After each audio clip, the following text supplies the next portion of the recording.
Ranger Dave, Calamity Carly, you got your ears on? Yeah, we sure do. I think we're getting close to Nebraska, aren't we? Oh, this is the Missouri River, buddy. Yeah, I think it's awesome to think how in the summer of 1804, this is where Lewis and Clark came up this stretch of the Missouri. Y'all smell that?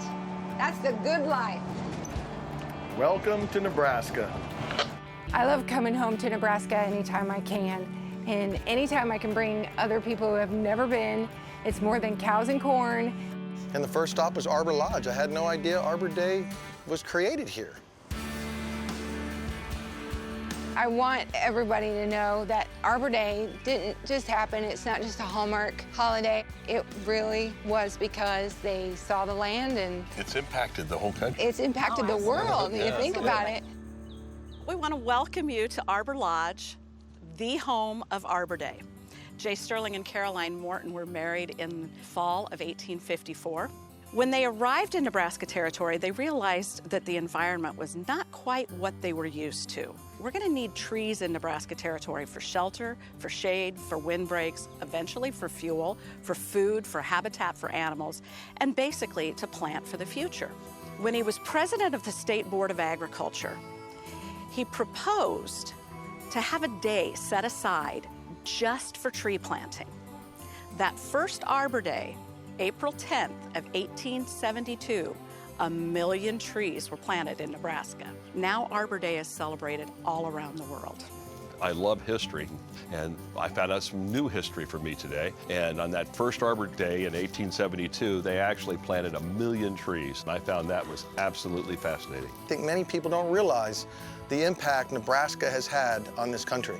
Laura, thank you so much for showing us the history and telling us about the Morton family and Arbor Day.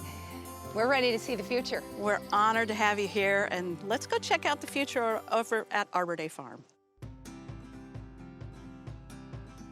Arbor Day Farm is an extension of the Arbor Day Foundation, and so it's really where the mission comes to life. It's where people can come to the property, learn about tree planting, learn about tree species, interact with the forest, and kind of just get inspired to want to go and do this maybe at their home, on their property, in their neighborhood, in their community. The Missouri River Valley kind of creates a microclimate. There's just a growing zone that is conducive for all sorts of things here, right? So we're growing apples, we're growing grapes. Historically, they grew more cherries and peaches. It's possible to grow all sorts of horticultural crops in this part of the country. I see all this beautiful tree house, and now I'm looking at the Treetop Village. You better go enjoy it. This is the star attraction of Arbor Day Farm, besides the trees, of course. So have fun. Thank you. And be safe. All right, thank you very much. Thanks, Patricia. Bye-bye. Bye-bye. It's wild. It's like a roller coaster. It's bouncy. Holy Moses. 1 foot in front of the other. Oh, I don't know with about this. No room for error on this one. Oh, no, no, no. Ranger Dave, you're missing it, buddy. It's like a monkey business. Oh, stop. Come on, guys, let's roll. We got to get to Platte River. I'm over here. Come on, let's go. All right, cool. Let's get going. Hold on, watch out. Okay, we're Whoa! Fumble. Tree adventure. Bring the kids. It's awesome.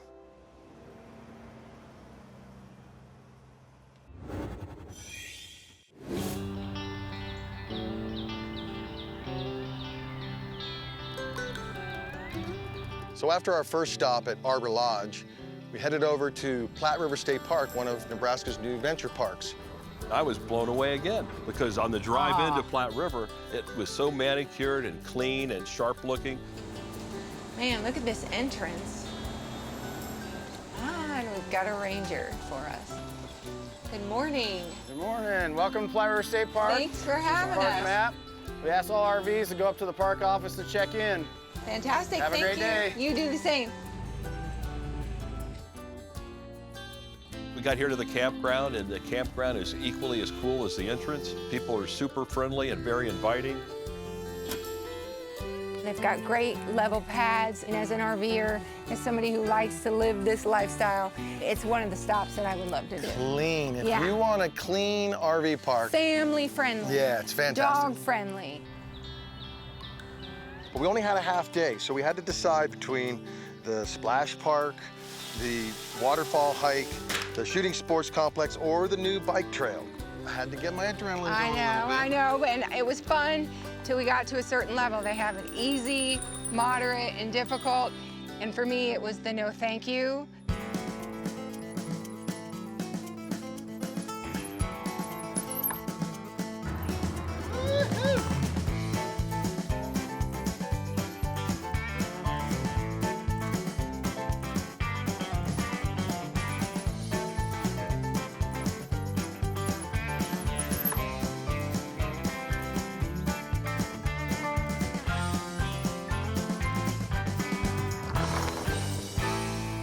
It was just a really cool time. Unfortunately, the crew couldn't do it, so I spent a little bit of time and we had to get out of there because we had to get across the state to Chadron State Park.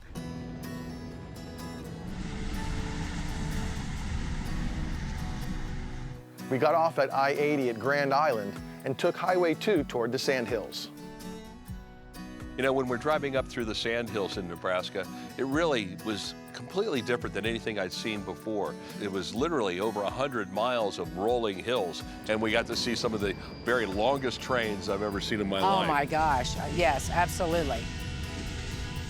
Hey guys, an interesting fact here on the left-hand side is the Nebraska National Forest. It's 90,000 acres, the world's largest hand-planted forest. And all of these trees were hand-planted. That's amazing. I grew up in Lincoln and have never been to that part of the state. It was awesome to do it in our RVs too, because there is nothing out there for some pretty long stretches. But this part of the country is gorgeous. Oh, it's beautiful. I mean, it feeds my soul. After that long, scenic drive through the Sandhills, came to a right turn at Alliance, Nebraska, and there was something I never expected. Carhenge. It's the perfect little stop to break up that long drive from Platte River State Park to Chadron. What a great spot to get out and stretch your legs. Hey, welcome to Carhenge. The first question upon entering Carhenge might be why, but creator Jim Render's answer would simply be why not? The original 25 cars were erected during a Render's family reunion of 6 days and dedicated on the summer solstice, June 21st, 1987. We were able to reduce the time of the original Stonehenge construction by 9,999 years and 51 weeks. So England has the original Stonehenge. And Alliance, Nebraska, Correct. has Carhenge. Yeah! Hey, well, hold on. I want to get it. I want to get it. Hey, will you take my picture? I spent the past 22 years producing a fishing show on television. I don't think we've ever caught anything like that. No, I've spent 28 years making line that could catch something like that. The forward seasons.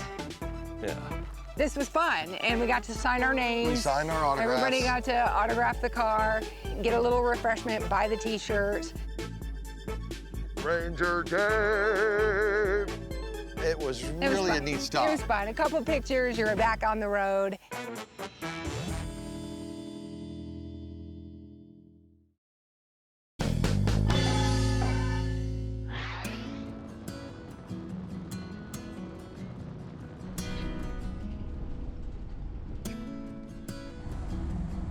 So after Carhenge, we headed north, and the landscape completely changed again. Wow, look at that! Oh my goodness.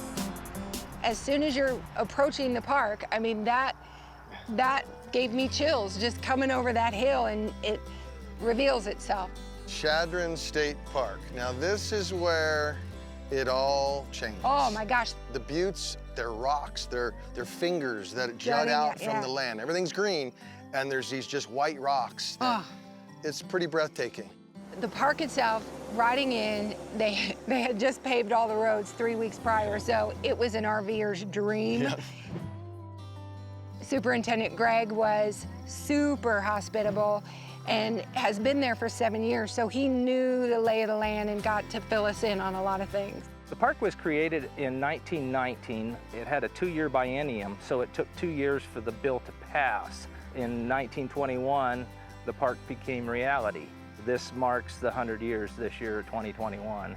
Chadron State Park is an awesome park because of the different things that we have out here. We have horse rides, we have an outdoor swimming pool. The pond is just awesome. It's the first thing you see as you come in. We have a creek that runs through the park. Kids like to just splash and enjoy it. We've got 22 cabins here in the park. We have 70 RV sites. We have 15 miles of hiking trails through our buttes, which are just awesome. So it's a great family-oriented park. We had our choice of things to do. They had the lake for fishing. They had horseback riding. But really what we have been thinking about the whole time is Steamboat Butte Hiking Trail. I think it's about a mile all the way up to the scenic drive overlook. We're gonna be doing Steamboat Butte hike today. Very cool. That's where we're riding to? Yeah. Everybody should bring their bikes, no matter what bikes they are, you know? I'm digging it. I love the flowers, the wildflowers. I don't even know what those are. Flowers are cool, but that butte is outstanding.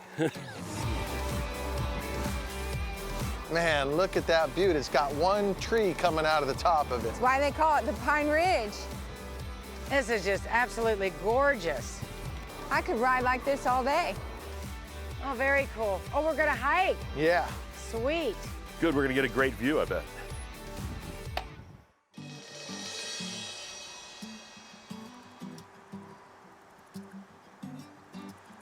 The grasslands in Pine Ridge region of Chadron is completely different than any other hike we've done before. We're surrounded by tall grass and spotless trails. It's just what we came for. It was a short hike. We started in the grass. It went straight vertical up to the rocks. And boy, when you get to the top of those rocks, Oh!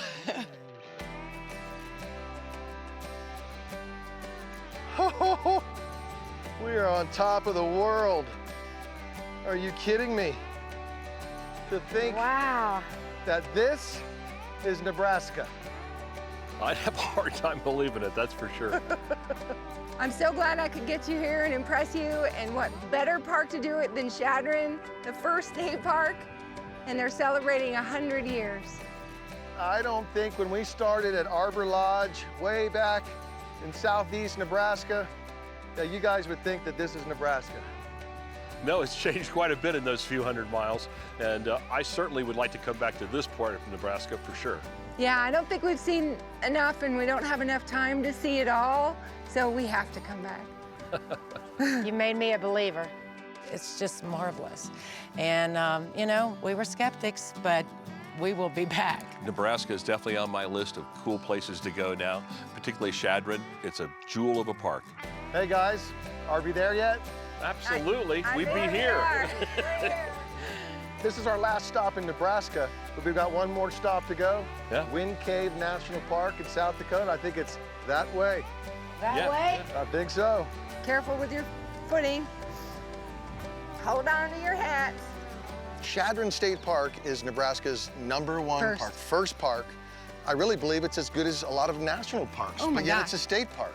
If you're an RVer, you've got to check it out. I-80 goes from Chicago to San Francisco, and many of you take that road. You don't realize if you take a right-hand turn there at Alliance and head 2 hours north, it's Chadron State Just Park. get off the interstate and go explore a little bit. There's a little, just a little bit off, there's a lot to do.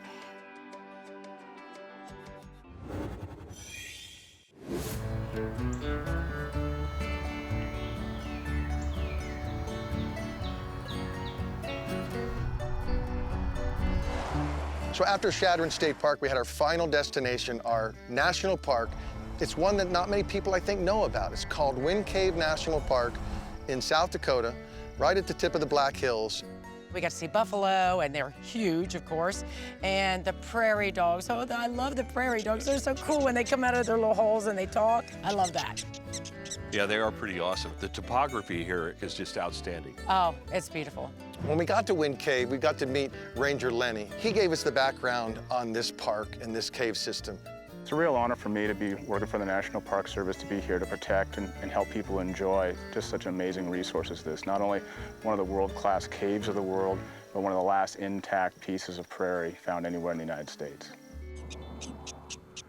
So we started on the cave trail and we get down ready for the cave. The ranger does her talk and preps you on what you can and can't do, and we get to the door. Kev, I don't think I'm going in. You don't think you can make it? Nope, I don't think I can make it. Claustrophobia. All right, we're going in without I'll it. see you later. Thank you. I don't like being under the ground in tight quarters with a lot of people. There was an elevator involved. Not for me. It's my job to make sure that this door gets shut. Well, the cave tour begins with the steep descent down 150 stairs, a lot of flights of stairs right away, and then before it begins to kind of level off. It's 54 degrees in here. It feels comfortable. Once you're inside the cave, it's going to be tight quarters, narrow passages, but the thing that you're going to see in Wind Cave that you probably won't see in any other cave of the world is boxwork. It's this rare and beautiful formation that geologists believe has been in place longer than the cave and was revealed when the cave formed around it. So you're going to see it coating the walls, coating the ceilings in places, and it's extremely delicate, but more of it is found in Wind Cave than in any other cave in the world. This is interesting right here, these striations. Obviously, it's a sedimentary rock. And there's no stalactites in here. They call them straws. They're little tiny things, but we don't see them like in most caves that we've been in, whether it be Mammoth or Carlsbad Caverns or something like that. No stalactites or stalagmites. Lots of stairs. Don't hit your head. You might knock a piece off with that noggin you got. This is true.